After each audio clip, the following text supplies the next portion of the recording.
नमस्कार दोस्तों, मेरे YouTube channel easily explained everything में आपका स्वागत है। आज हम बात करेंगे coal based thermal power plant के कोल पाथ की, यानी कि कोल कहाँ से आता है, कहाँ कलेक्ट किया जाता है, कहाँ बर्न होता है और बर्न होने के बाद जो ऐश क्रिएट होता है उसको कहाँ डिस्पोज किया जाता है। थर्मल पावर प्लांट में कोयला प्रचुर मात्रा में यूज होता है। अगर हम बात करें 500 मेगावाट के एक coal based thermal power plant की, तो वो 24 घंटे में लगभग 75 बोगी कोयले को कंज्यूम करता है, यानी 75 बोगी कोयला उसके बॉयलर के फर्नेस में बर्न होता है और उसका 40% लगभग ऐश जनरेट होता है। एक्चुअल में थर्मल पावर प्लांट के कोल पाथ की शुरुआत थर्मल पावर प्लांट के बनने से पहले ही हो जाती है।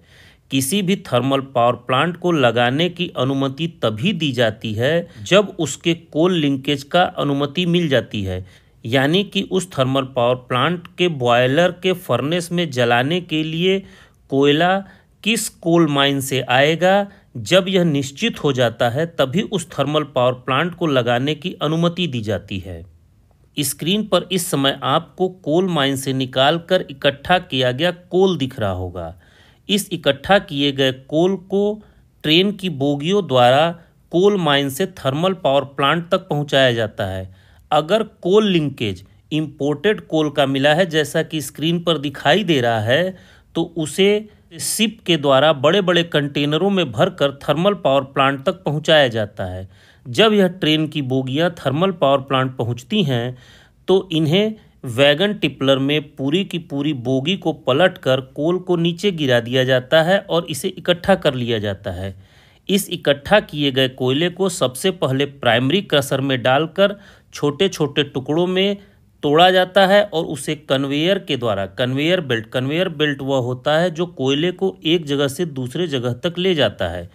इस कन्वेयर बेल्ट के द्वारा सेकेंडरी क्रशर में डाला जाता है जो उसे और बारीक कर देता है, जैसा कि स्क्रीन पर दिखाई दे रहा है, और इसे पुनः कन्वेयर बेल्ट के थ्रू एक जगह से दूसरे जगह तक ले जाया जाता है।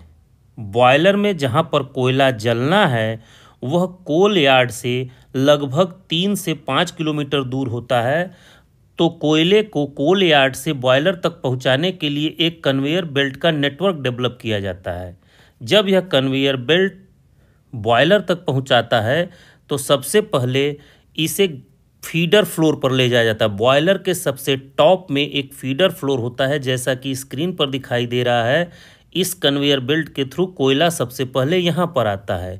जब थर्मल पावर प्लांट का टरबाइन जनरेटर सिंक्रोनाइज हो जाता है, यानी लोड पर आ जाता है, तो उसका लोड इसी फीडर फ्लोर से कंट्रोल किया जाता है, यानी कोयले की फीडिंग को कम और ज़्यादा करके हम थर्मल पावर प्लांट के लोड को कंट्रोल करते हैं। जब कोयला इस फीडर फ्लोर में पहुंचता है तो लोड के आधार पर निश्चित मात्रा में कोयले को इन कोल हॉपर्स के द्वारा नीचे गिराते हैं।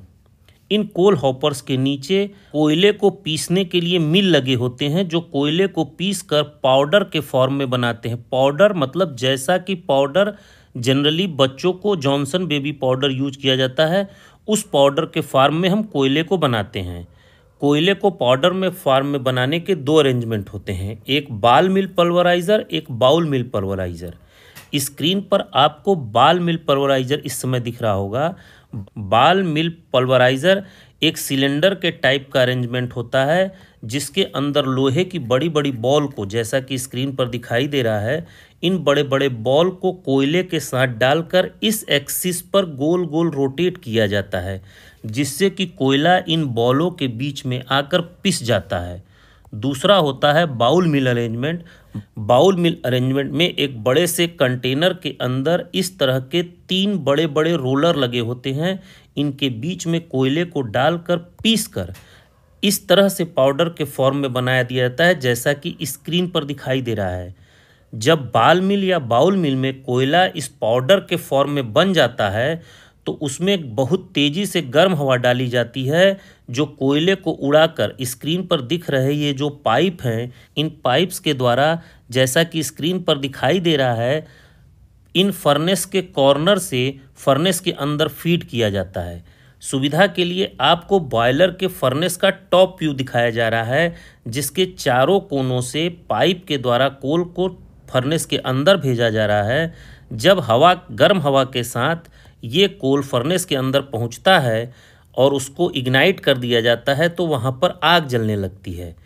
जब फर्नेस में कोल को बर्न किया जाता है तो लगभग उसका 40% ऐश जनरेट होता है। यानी कि अगर इस फर्नेस में हम 100 kg कोल को बर्न करेंगे तो लगभग 40 kg ऐश जनरेट होगी।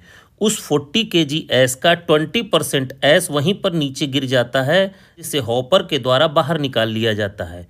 बाकी 60% ऐश यानी 32 kg ऐश, फॉर एग्जाम्पल अगर 100 kg बर्न कर रहे हैं तो 32 kg ऐश आगे बढ़ती है। कुछ यहाँ इकोनोमाइज़र में भी कलेक्ट होती है, जिसे वहाँ के नीचे लगे हॉपर से बाहर निकाल लिया जाता है।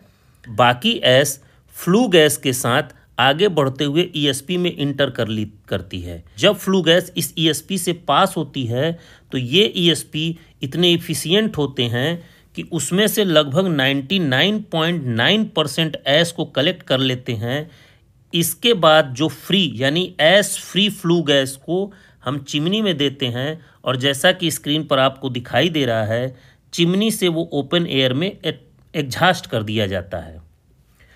ईएसपी के नीचे से कलेक्ट किए गए इस ऐश को हम ऐश हैंडलिंग सिस्टम के द्वारा ऐश साइलो में भेज देते हैं, जिसे ऐश स्लरी यानी उसमें पानी मिलकर उसके ऐश की स्लरी बना देते हैं और उसे बड़े बड़े मोटरों से जहाँ पर भी डिस्पोज करना होता है वहाँ पर डिस्पोज कर दिया जाता है। इस वीडियो में बस इतना ही। मेरा वीडियो पसंद आया हो तो सब्सक्राइब, लाइक, कमेंट और शेयर ज़रूर कीजिएगा। धन्यवाद। जय हिंद।